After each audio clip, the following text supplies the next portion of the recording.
Viewers, focus is back on the big story. Prime Minister Narendra Modi has touched down in the United Kingdom ahead of the long-awaited India-UK free trade agreement, with the signing of the trade deal marking the centerpiece of the Prime Minister's official visit from July 23rd to lasting till 24th, that's today. Through the agreement was announced on the May of 6th. The final text is pending the legal signing, and the finalization of the agreement comes after 3 years of political upheaval in Britain and follows a sweeping Labour Party victory in the recent general elections. UK Prime Minister Keir Starmer has described the FTA as a landmark achievement and a major win for Britain. He has said that the agreement would create thousands of British jobs across the UK, unlock new opportunities for businesses and drive growth in every corner of the country. Meanwhile, the Pact is India's first major trade agreement with a Western nation since it withdrew from the talks on the China-led Regional Comprehensive Economic Partnership in the year 2019. For India, the FTA is expected to boost the exports of the textiles and the leather products, while easing British access to the Indian market, which has in fact turned into a vice versa kind of a mechanism for high-end automobiles and whiskey.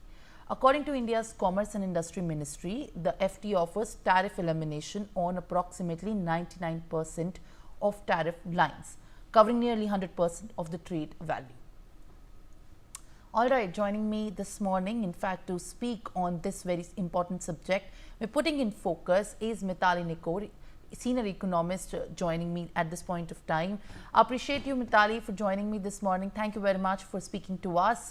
As the big day is here, the countdown is finally, in fact, just hours to go as we get the big formal legal announcement of the FTA being signed, as Prime Minister Narendra Modi has reached the UK. What exactly, if we have to look and at the bigger picture for the Indian economy, are you able to decode by the pulse of the FTA that we can have achieved in the next 1 to 2 years of the trade signing deal?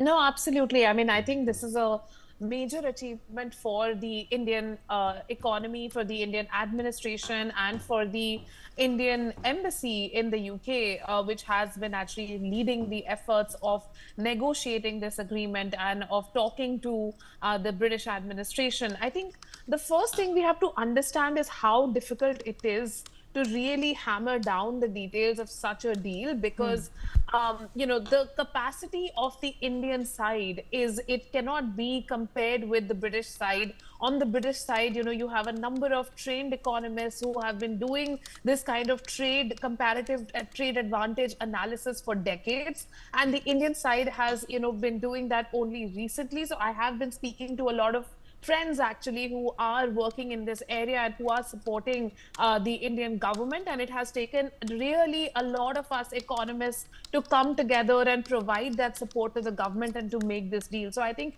the momentous occasion that this is also a momentous occasion because the Indian side never backed down. We did not accept calculations that were presented by the British side. We did our own calculations, we did our own analysis, and we protected some of the critical sectors like agriculture, dairy, which are currently coming in contention when we talk about the potential deal with the US. So I think with the UK trade deal, India can really safely say that it is the winner when it comes to these negotiations. Absolutely. As Ms. Nikor, as you also say the big statement in decoding the facts of this trade deal, what you are actually taking out is that India is emerging out to be the winner. But also, if we have to look down precisely, what do you think are going to be the big ramifications on the industrial sectors? If we speak about clothes, jewelry, scotch, the alcoholic beverage market as well, what all sectors are you expecting to have the most of this trade deal? So I think this we have to divide a little bit in the short term and the long term. So when we look at the immediate term and the short term, we know that India is doing well when it comes to textiles. A lot of the textile manufacturing, which was actually taking place in Bangladesh, has also shifted base to India. And Britain is a market which is, which is not growing as fast, but is looking for a number of options when it comes to pricing. So if any of us have been to London, or if we have been to the UK, we know that UK high streets, when it comes to retail shopping and when it comes to clothes, particularly, and textiles, ready-made garments, they are collapsing. A lot of stores are closing down because the prices are too high. So the British consumer today is looking for, ready-made garments which are in the mid-range, which are in the lower range. And India has, of course, the manufacturing cost allows us to tap into this, into this new consumer and supply to this new consumer at much lower prices. So that's point number one, and we really can capitalize on this market immediately.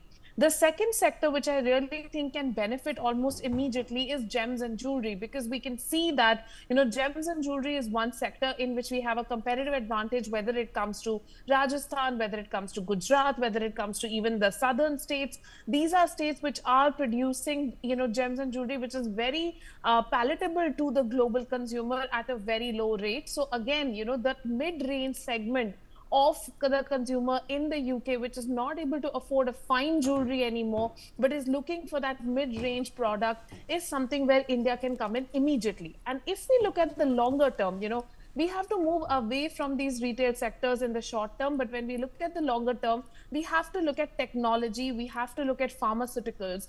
And there is a lot of British innovation that is taking place in the semiconductor industry, in the biotech industry, in the pharmaceuticals industry, across the leading British universities like Cambridge, like Oxford, of course, also, Imperial College. I have visited most of these colleges in the recent past, and we can actually leverage a lot of these, technology related research and bring it in India for manufacturing. So there is actually a lot of potential, even in the long term, to take the research which is taking place and bring the technology which is being developed in the UK, but for mass manufacturing in India.